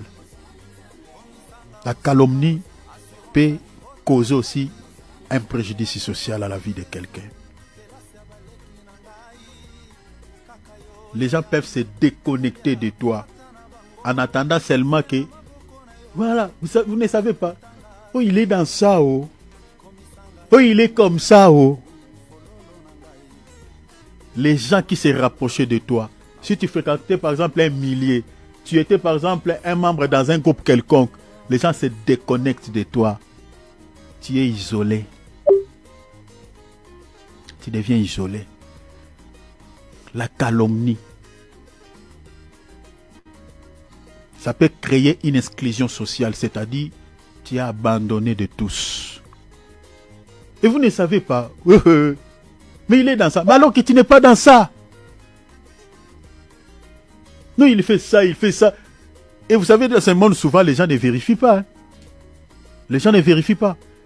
Quand ils entendent seulement que non, et vous ne savez pas. Oh, il est dans ça, il est là. Parce que les sorciers, c'est le domaine de la sorcellerie. Non, il fait ça, il fait ça, il fait ça, il fait ça. En attendant cela, l'information est partagée. Les gens qui te faisaient confiance, tu avais des relations, tu avais quelques relations avec des gens, les relations commencent à être brisées. Les gens commencent à réduire leur confiance auprès de toi. La perte de confiance est dedans. Les gens commencent à prendre des distances.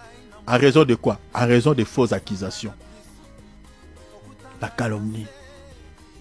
Il y a des gens aujourd'hui qui vivent seuls parce qu'ils ont été accusés faussement par des personnes sorcières. On lui a accusé à des choses que lui-même il ignore. Il sait ça vient d'où, Seigneur. Il est resté abandonné. Il est resté seul. C'est ça la sorcellerie. Mais bien aimé, ce monde-là, les sorciers, ils ont pas mal de stratagèmes. Ils ont pas mal de stratagèmes. Dans ce domaine dont je vous parle, la calomnie, les faux témoignages, ils sont spécialistes. Si vous voyez quelqu'un qui aime calomnier, bien aimé, faites attention. Il est très dangereux. Parce que ça peut toucher, ça peut causer un préjudice moral sur la vie de la personne. Ça peut causer un préjudice social sur la vie de la personne. Ça peut causer même un préjudice professionnel.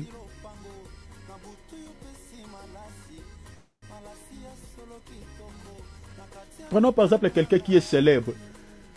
Je prends le cas par exemple des hommes de Dieu qui a une grande église. Un homme de Dieu reconnu.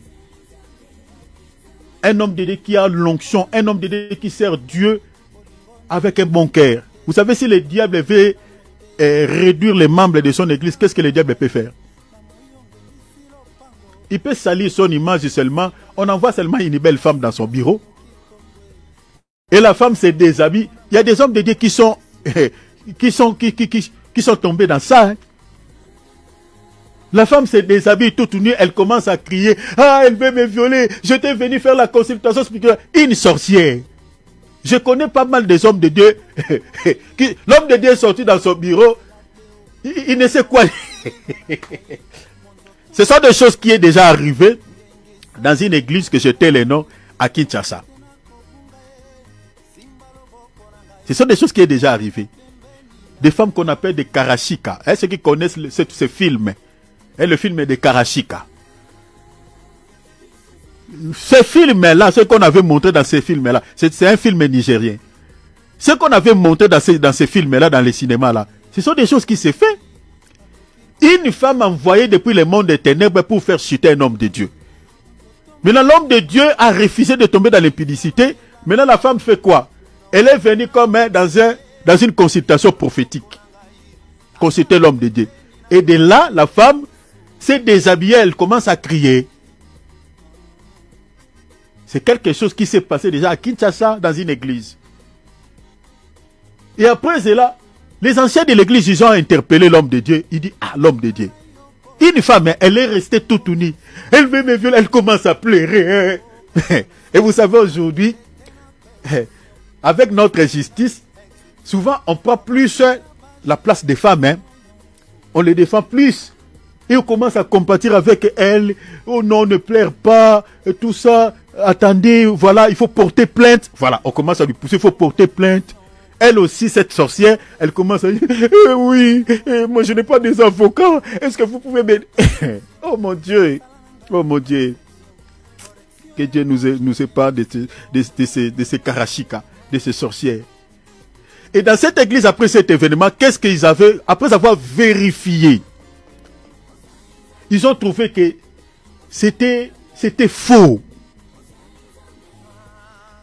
Les hommes, les anciens de cette église se sont décidés, si quelqu'un vient dans une consultation prophétique raconter un homme de Dieu, veut un dialogue pastoral, le bureau sera maintenant public, c'est-à-dire les bureaux de tous les hommes de Dieu seront en public. Donc l'homme de Dieu ne peut pas recevoir une sœur dans un bureau fermé, non. Donc on a mis juste des tables là, c'est-à-dire l'homme de Dieu qui consulte l'autre là, il peut voir l'autre là. C'est comme ça qu'on a changé le système. Ça ne sera plus dans un bureau fermé comme ça. C'est en plein air. C'est comme ça, cette église-là a pris cette décision de faire des choses de cette manière. Donc vous voyez un peu ces arts de réalité. Il y a des églises qui se sont séparées à cause des accusations fausses qu'on avait collées sur l'homme de Dieu. Une femme qui vient en pleurant, tout ça, ah, elle veut me violer. Elle sort de l'église, elle pleure. Oh, les hommes de Dieu de ce jour. Oh là là là là là là. On a terni l'image de l'église, l'image de cet homme de Dieu, et les gens ont pris fuite. Les gens ne viennent pas. L'homme de Dieu se justifie. L'homme de Dieu dit, je n'ai pas fait ça. C'est une femme qui... L'homme de Dieu s'explique, mais qui va les croire? La femme dit, oui, je ne veux pas. Elle jure aussi au nom de Dieu. Je jure au nom de Dieu, au nom de Jésus. Elle voulait me violer. C'est pour cela quand il a vu que je criais. C'est pour cela qu'il m'a lâché. Des choses fausses. C'est ça ce qui était arrivé dans la vie de notre bien-aimé Joseph. Je crois que la Bible ne nous donne pas les détails. Devant la justice, cette femme-là, elle plairait. Hein? Joseph voulait me violer. Si vous lisez déjà les textes dans Genèse 39, la Bible a dit, elle s'adresse à son mari qui était une autorité aussi parmi les autorités de l'Égypte. Et dit, voilà cet Israélite, cet esclave, que tu nous as menés ici. Regarde ce qu'il voulait me faire. Mais des accusations qui étaient fausses. Vous voyez, ça peut toucher et ça peut ternir l'image d'une personnalité publique. Un homme de Dieu qui avait une grande église. Mais l'église peut être divisée même en 4 parties. Tu avais 100 membres. Les membres sont réduits peut-être à 30 membres, 20 membres. Il y a des hommes de Dieu qui meurent par des tensions comme ça. Il peut faire un arrêt car là, il part. Il dit, Seigneur, pourquoi tu as permis une telle chose? Un chanteur de Dieu, que Dieu a élevé, combien de musiciens qu'on a entendus ici, impliqués dans ça, mais il y a des musiciens innocents. Il y a des musiciens qui n'ont pas fait ces actes. Vous voyez une femme qui passe sur la toile, il dit, elle m'avait violé, elle m'a fait ceci, elle m'a fait ceci. Juste pour ternir l'image de ce musicien qui est célèbre. Et vous allez voir que son public commence à être réduit. Et ce sont des choses qui créent pas mal de soucis, pas mal d'ennuis sur le plan émotionnel. Vous voyez? On peut renvoyer même quelqu'un au travail sur le plan professionnel. On peut licencier quelqu'un. Quelqu'un peut perdre l'emploi. Des accusations fausses. Par exemple, prenons par exemple dans des entreprises, si par exemple ton supérieur, celui qui est par exemple dans le noyau où toi tu travailles, qui te déteste. Mais il fait des accusations. Moi, on m'a déjà renvoyé comme ça, dans un travail. On était allé faire un travail, c'était ici en Suisse, tout ça. On était allé faire un travail, tout ça. Mais je sentais déjà dans mon cœur, la personne qui était mon chef ne m'aimait pas. Et comme ça, hein, comme ça, même quand je lui pose une question, je disais dans mon cœur, est-ce qu'il est raciste ou quoi, il est comment, pourquoi il ne m'aime pas? Je sens vraiment que la personne n'est pas avec moi, mais sauf que nous sommes allés faire un travail ensemble parce que là-bas au bureau à la direction, on lui avait dit, il faut aller avec lui, il faut faire ce travail avec lui. Mais qu'est-ce qu'il a fait après? En allant là-bas, on a travaillé qu'un seul jour. En allant là-bas, la personne, moi je ne savais pas, comme je vous ai dit tout à l'heure, que les faux témoignages, des fausses accusations, c'est un sémence, c'est un fruit de la chair qui se cache dans les cœurs de tout sorcier. Selon l'évangile de Matthieu, chapitre 15, le verset 20. Ça se cache dans les cœurs. Moi, je ne savais pas. Alors que cette personne, après, quand je suis rentré chez moi, la personne, demain, je croyais que je devais, parce que le travail, on devait continuer le travail. Quand je suis rentré chez moi, je croyais qu'on doit encore se rendre à ce travail. Mais le matin, avant que je puisse quitter chez moi, la direction m'a appelé que non, tu ne peux plus y aller. Voilà, toi tu as fait ceci, tu as fait cela, tu as fait ça, tu as fait ça. Oh, je commence à expliquer au chef, non, moi je n'ai pas fait ça, je n'ai pas fait ça. Non, parce que tu étais parti avec tel, il a dit, moi j'avais pas aussi le numéro de l'autre chef là qui était avec moi dans le travail. Donc, j'avais pas même de moyens de se justifier. Donc, tout ce que j'avais donné comme moyen de défense, la direction n'a pas crié. Ils ont crié au chef qu'on avait mis sur ma tête, qu'on avait placé sur ma tête. On a crié à tout ce qu'il avait dit. Et j'ai perdu le boulot, on m'a renvoyé. Donc, la calomnie, des fausses accusations, peut causer des préjudices, même sur les plans professionnels dans la vie de quelqu'un. Il y a des gens qu'on a renvoyés au boulot comme ça. Ça peut aussi créer une perte de clients. Vous vendez des choses. Mais quand les gens commencent maintenant à faire des fausses accusations par rapport à votre produit, ça peut faire fuir des clients. Ou non, vous voulez aller acheter quoi? Allez acheter... Lui, ces choses sont très chères. Alors que tu ne vends pas cher. Non, allez là-bas. Et la personne qui est en train de faire ça, toi, tu ne l'attends pas. Mais il est en train de salir, ternir l'image peut-être de votre produit. Donc, vous comprenez que c'est fruit de la chair, cher enfant de Dieu.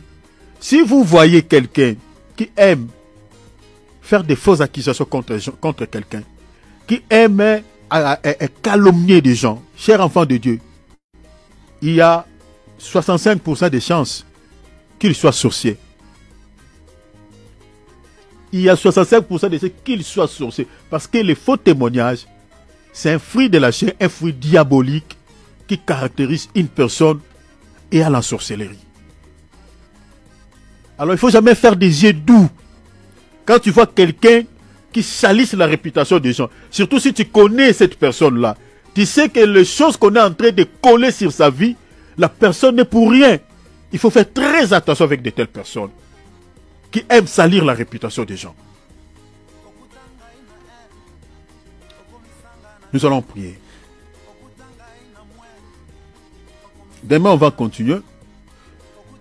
Nous allons prier. Demande à Dieu. Ouvrons nos micros de ne pas être mal accompagné. Et puis Dieu, que le Seigneur puisse confondre des gens qui peuvent salir ton image, qui peuvent salir ton témoignage, qui peuvent salir, ternir l'image de ta vie. Ces gens-là, ce ne sont pas des gens qui sont loin de nous. Nous mangeons avec eux. Souvent, ce sont des cercles proches. Celui qui a trahi Jésus n'était pas une personne de loin. Était une personne qui mangeait avec le Seigneur. Ce sont des gens que nous faisons confiance. Mais quand on n'est pas là, ce sont des gens qui ternissent nos images, qui salissent nos réputations. Comme moi, votre frère qui vous parle, j'avais un ami comme ça. Un ami, comme je vous ai dit, qui connaissait ma vie. Et je ne pouvais imaginer un jour que je pouvais entendre les secrets de ma vie dans la bouche de certaines personnes. Prions le Seigneur, que le Seigneur éloigne de telles personnes de nos vies, que le Seigneur écarte ce genre d'amis, écarte ce genre de personnes de nos vies. Cette année, refusez d'être mal accompagné, parce que ta réputation, si elle est bonne, tu ne sais pas, ça peut être un canal digne de la bénédiction. Le Seigneur peut passer par là, il peut utiliser quelqu'un, il dira non, cette maman-là, cette femme-là, cette sœur-là, oh cet homme-là, non, je connais les bonnes personnes. Non, regarde, peut témoigner positivement au sujet de ta vie et ça peut t'ouvrir une porte bénéfique. Mais si tu viens avec quelqu'un qui salit ton image, oh cher enfant de Dieu, ça peut te causer du tort le lendemain. Prie le Seigneur à la manière dont tu as compris, que le Seigneur écarte sans mettre ce genre. Dans le nom de Jésus, prions, alléluia, ma braboga. Père, nous refusons d'être mal accompagnés.